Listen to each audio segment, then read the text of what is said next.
Hello नमस्कार विद्यार्थी मित्रांनो. आज आपण एक इनऑर्गॅनिक केमिस्ट्रीचा तुम्ही डी ब्लॉक एलिमेंटचा म्हणावं तर एक इम्पॉर्टंट कन्सेप्ट आपण बघणार आहोत, ज्याचं नाव आहे मॅग्नेटिक मोमेंट. काय बघायचंय स्टुडंट आपल्याला? जो कन्सेप्ट आहे तो काय असणार आहे? मॅग्नेटिक मोमेंट असणार आहे. ठीक आहे. मॅग्नेटिक मोमेंट जो आहे it is denoted by mu sign. Okay. This magnetic moment is also called as spin only momentum. Spin only momentum. Okay. आता मॅग्नेटिक मोमेंटम जो आहे तो कशावर डिपेंड असतो मित्रांनो? Magnetic moment depends upon magnetic moment magnetic moment depends upon the number of unpaired electron in the species. Okay. Number of unpaired electron in the species. मग तो atom असू शकतो किंवा मोनोएटॉमिक आयन असू शकतो. त्याच्यावर याचा मॅग्नेटिक मोमेंट काय असतो? डिपेंड असतो.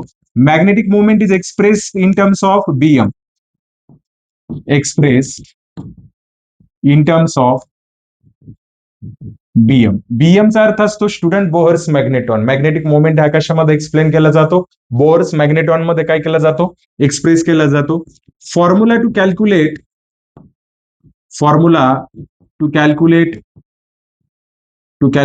Magnetic moment. तर त्याचा फॉर्म्युला काय दिला आहे माहिती आहे का बेटा आपल्याला? त्याचा फॉर्म्युला आपल्याला दिलेला आहे रूट ऑफ एन प्लस 2 आणि त्याचं युनिट आपल्याला दिलेलं आहे बोहर्स मॅग्नेटॉन. हा फॉर्म्युला यूज करून आपल्याला काय करायचं असतं तर मॅग्नेटिक मोमेंट काढायचा असतो आणि त्याच्या ज्या पॅरामॅग्नेटिक प्रॉपर्टीज आहेत, कोण जास्त पॅरामॅग्नेटिक असेल, कुणाचा मॅग्नेटिक मोमेंट जास्त असेल, हे आपल्याला कॅल्क्युलेट करायचं असतं. आणि याचा प्रश्न जो आहे डी ब्लॉक एलिमेंट मध्येच आजपर्यंत विचारलेला आहे. आणि मला असं वाटतं की जर हा प्रश्न तुम्हाला आला तर तुमचा मार्क जायलाच नको. म्हणजे जर का मॅग्नेटिक मोमेंटवर तुम्हाला प्रश्न आला आणि आजचा व्हिडिओ जर का तुम्ही बघितलेला असेल तर तुमचा मॅग्नेटिक मोमेंटचा 1 मार्क सुद्धा कधी जाणार म्हणजे 1 मार्क तुमचा फिक्स झाला समजायचा आपल्याला. 100% मॅग्नेटिक मोमेंटवर कोणताही प्रश्न तुम्हाला येऊ द्या, तुम्ही काय करू शकता? सॉल्व्ह करू शकता. आणि हा जो प्रश्न आहे आपल्याला डी ब्लॉक एलिमेंट मध्येच विचारला जातो स्टुडंट. आता आपण काय करणार ना की याचं एक्झाम्पल जे आहे ते आपल्याला काय करायचं समजून घ्यायचंय. आपण काय करूया? एन जे आहे डी ब्लॉक एलिमेंट साठी बघूया. एन मॅक्झिमम किती असू शकतं स्टुडंट? 1, 2, 3, 4 आणि 5 बस. कारण की डी ब्लॉक एलिमेंट मध्ये 5 इलेक्ट्रॉन मॅक्झिमम अनपेड असू शकतात. त्याच्यानंतर पुन्हा पेअरिंग व्हायला काय होते? सुरुवात होते. आणि शेवटी आपण 0 सुद्धा घेऊ. बरोबर की नाही? ठीक आहे. आता आपल्याला काय करायचं? यांचा बोहर्स मॅग्नेटॉन काढायचा आहे. काय काढायचं आहे? बोहर्स मॅग्नेटॉन म्हणजे मॅग्नेटिक मोमेंट आपल्याला काढायचा आहे. मग आपण काय करणार? जर एन इज इक्वल टू जर 1 असेल तर बघा मी इकडेच पुढे कंटिन्यू करतो याला. काय लिहिणार आपण बेटा? 1 प्लस काय लिहिणार इथं? 2 म्हणजेच काय येणार बेटा? अंडर रूट काय येणार आहे? 3. आता अंडर रूट 3 म्हटल्यानंतर किती येईल बेटा? 1.72 किंवा 1.73. बरोबर आहे की नाही? ठीक आहे. बीएम. आणि याचं जे युनिट असणार आहे ते काय असणार आहे? बीएम मध्ये असणार आहे. म्हणजे 1 अनपेड इलेक्ट्रॉन जर असेल तर तुम्ही समजून घ्यायचे की याचा बोहर्स मॅग्नेटॉन जो असेल, याचा स्पिन मोमेंटम जो असेल तो किती असणार आहे? 1.72 असणार आहे. त्यानंतर जर का 2 अनपेड इलेक्ट्रॉन असतील बेटा तर काय करायचं आहे? 2 आणि काय करणार आपण? 2 प्लस काय करणार? 2 4 म्हणजेच काय येणार बेटा? अंडर रूट काय येणार? 8. आता अंडर रूट 8 म्हटल्यानंतर काय होईल? 3 3 जर काय होतात? 9 होतात म्हणजे 3 चा स्क्वेअर. पण आपल्याकडे 8 आहे म्हणजे 2 आणि 3 च्या मध्ये असेल. मग याचा किती असणार आहे बेटा? 2.87 घ्यायचा आपल्याला किंवा तुम्ही 2.85 घेऊ शकता बोहर्स मॅग्नेटॉन. किती असेल? 2.85 बोहर्स मॅग्नेटॉन. जर का सपोज 3 अनपेड इलेक्ट्रॉन असेल, मी याचे एक्झाम्पल घेणार आहे, तुमच्या लक्षात येऊन जाईल. ओके. 3 आता काय येणार इथं? 3 प्लस काय येणार बेटा? 2 येणार म्हणजेच काय येणार इथं? 15. बरोबर आहे की नाही? किती येणार? Route of 15. 16 पेक्षा कमी आहे, 9 पेक्षा जास्त आहे. म्हणजेच किती येणार बेटा? 3.8 आपण घेऊ शकतो. काय असणार इथं? बोहर्स काय असेल? मॅग्नेटॉन असेल. बोहर्स मॅग्नेटॉन आपण घेऊ शकतो. ठीक आहे. त्यानंतर 4 जर अनपेड इलेक्ट्रॉन असतील तर काय येणार बेटा? 4 आणि इथं काय येणार? 4 प्लस काय येणार? 2 आणि किती येणार? 24. आता 24 दिलेलं आहे म्हणजे 5 पेक्षा थोडंसं कमी आहे, 4 पेक्षा काय असेल? जास्त असेल. आपण याला 4.9 बोहर्स मॅग्नेटॉन घेऊ शकतो. किती घेऊ शकतो? 4.9 बोहर्स मॅग्नेटॉन. ओके. त्यानंतर 5 प्लस काय येणार बेटा? 5 आणि 2. ओके. सो किती येणार बेटा?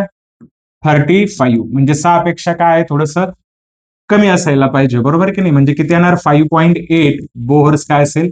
मॅग्नेटॉन असेल. ठीक आहे.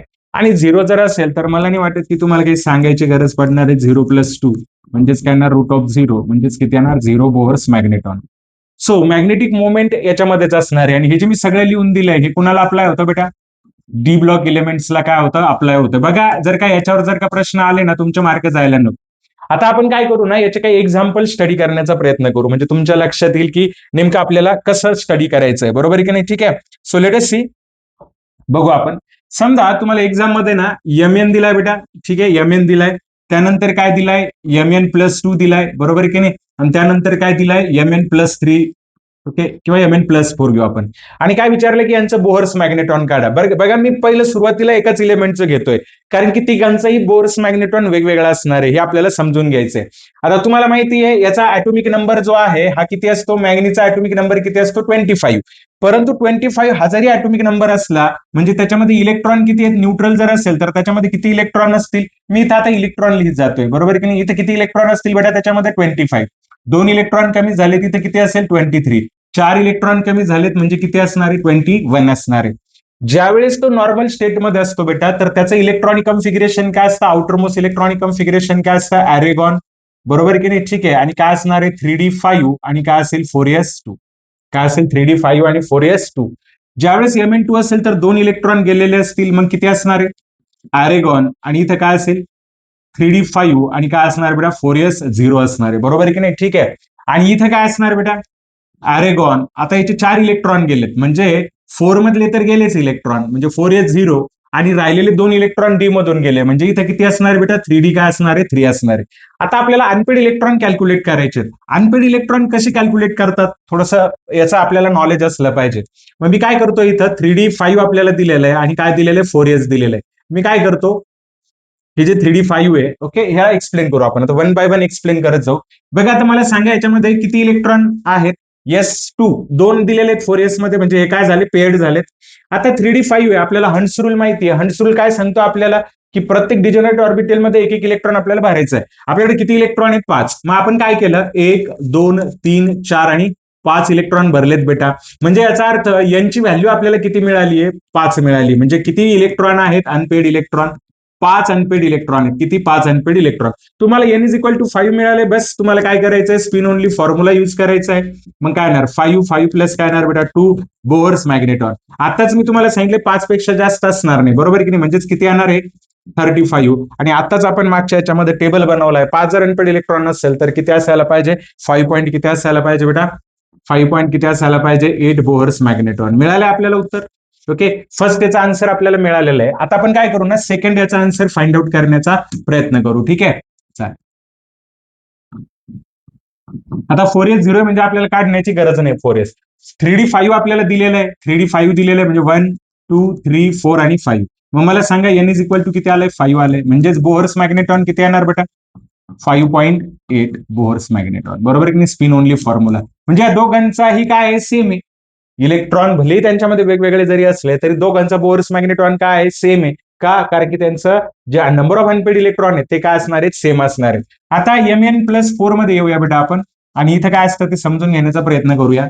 तर एस मधले तर आपल्याला काढायचे नाहीच आहेत, फक्त आपण डी मधले काढू. आता आपल्याकडे 3च इलेक्ट्रॉन आहेत, 1 2 आणि 3, बरोबर की नाही? कारण की याच्यामध्ये इलेक्ट्रॉनच नाहीयेत म्हणजे n=टू किती आलं बेटा? 3. बोहर्स मॅग्नेटॉन काय करणार आपण? 3 प्लस काय घेणार? 2.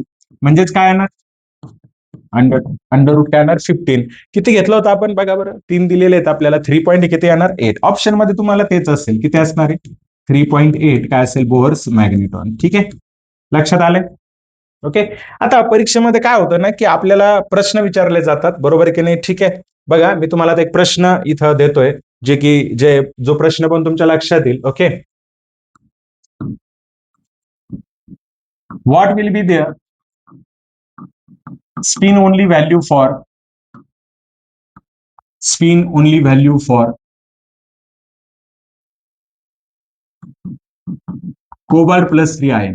ओके, कोबाल्ट प्लस 3 आयनची स्पिन ओनली व्हॅल्यू काय असायला पाहिजे, बरोबर आहे की नाही? आणि ब्रॅकेटमध्ये तुम्हाला कोबाल्टचा ॲटॉमिक नंबर दिलेला असतो. कोबाल्टचा ॲटॉमिक नंबर किती आहे? 27. किती असतो बेटा? 27. मग आता कोबाल्ट प्लस 3 आयन आपल्याला दिलेला आहे, मग आपण काय करायचं? बघा मी इथं काय करतो? ऑप्शन पण देतोय तुम्हाला. 1.73, बरोबर की नाही? ठीक आहे. त्याच्यानंतर काय देतोय तुम्हाला?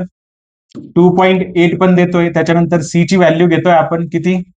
आपल्याकडे व्हॅल्यू आहेत, बरोबर की नाही? ठीक आहे. सी ची व्हॅल्यू घेतो आपण 4.9 आणि त्याच्यानंतर काय घेऊ आपण? 5.8. ओके, 3.9 आणि 5.8. ओके, 5.8. आणि आपल्याला काय करायचंय, स्पिन ओनली व्हॅल्यू जी आहे ती काय करायची, आपल्याला फाइंड आउट करायची. एक अजून डी म्हणून ऑप्शन लिहून घेऊ आपण, म्हणजे आपल्याला त्रासच व्हायला नको, बरोबर की नाही. 4.9 आपली राहिलेली आहे, ठीक आहे. 5.8 राहिलेली आहे, 4.9 असेल, येस 4.9 आपण लिहून घेऊ, चालेल. 3.9 लिहिली आपण, 4.9 पण लिहून घेऊ, चालेल. आता कोबाल्ट जे असेल तर कोबाल्ट 3 आपल्याला घ्यायचं आहे, बरोबर की नाही, ठीक आहे. मग इलेक्ट्रॉनिक कॉन्फिगरेशन अगोदर आपण कोबाल्टचं लिहून घेऊ. ऍटॉमिक नंबर किती आहे, 27. म्हणजे इलेक्ट्रॉनिक कॉन्फिगरेशन काय येणार बेटा, अरेगॉन. आणि इथं काय येणार 3d7 आणि काय येणार 4s2 येणार, बरोबर आहे की नाही. हे नॉर्मल कोबाल्टचं आहे, ग्राउंड स्टेटमध्ये. ज्यावेळेस मी काय करणार, कोबाल्ट +3 घेणार, त्यावेळेस काय होईल, अरेगॉन, बरोबर आहे की नाही. आता 3d असेल, 4s काय असणार आहे, 0, कारण की 3 इलेक्ट्रॉन निघून गेले, 2 याच्यातनं, आणि इथून काय येणार 6. आता आपल्याला कोणती सिस्टम मिळाली बेटा, 3d6 सिस्टम मिळाली. कोणती सिस्टम मिळाली, 3d6. मी तुम्हाला सांगितलंय की आता 6 अनपेड इलेक्ट्रॉन असणार नाहीयेत, आपल्याला पहिले पेअरिंग करायची होती इलेक्ट्रॉनची. कसं, किती इलेक्ट्रॉन आहेत आपल्याकडे, 6. बघा 1 2 3 4 5 अँड 6, बरोबर आहे की नाही. So how many unpaired electrons are here, 4 unpaired electrons. So जर 4 अनपेड इलेक्ट्रॉन असेल तर तुम्हाला माहिती आहे की याचं जे स्पिन ओनली फॉर्म्युला आहे तो काय येतो बेटा, डायरेक्टली पण तुम्ही लिहू शकता. आपल्याकडे आता व्हॅल्यू आहे 4 जर असतील तर आपण किती घेतो, 4.9 घेतो, म्हणून मी मुद्दाम शेवटी लिहिलं होतं, मला लगेच लक्षात आलं की 4 असतं म्हणून, बरोबर आहे की नाही. म्हणजे किती येणार यांचा आन्सर, 4.9. कारण कसं लिहितो आपण, 4 प्लस काय घेणार 2. ओके, म्हणजेच किती येणार सांगा, किती येणार सांगा, 4.9 येईल का, 4 2 6, येस 24 म्हटल्यानंतर काय येणार, 5 पेक्षा थोडंसं कमी, 4.9. होप तुम्हाला त्या बोअर्स मॅग्नेटॉन लक्षात आलं असेल स्टुडंट, की कशा पद्धतीने कॅल्क्युलेट करायचं. याच्यासाठी इलेक्ट्रॉनिक कॉन्फिगरेशन जमणं फार गरजेचं आहे. आणि ऍज पर सीईटी सिलेबस तुम्हाला फक्त आणि फक्त डी ब्लॉक इलेमेंट साठी बोअर्स मॅग्नेटॉन काय करायचं आहे, कॅल्क्युलेट करायचं आहे. जाताना एक प्रश्न देऊन जातोय स्टुडंट तुम्हाला, बघूया तुम्ही किती लोक ह्या प्रश्नाचं उत्तर मला देऊ शकता. कमेंट सेक्शन मध्ये सांगायचंय तुम्हाला. Calculate calculate magnetic moment for following species, spin only formula तुम्हाला कॅल्क्युलेट करायचा आहे. इथं फॉर्म्युला देतोय बेटा मी तुम्हाला, Zn+2, कॉपर +2, त्याच्यानंतर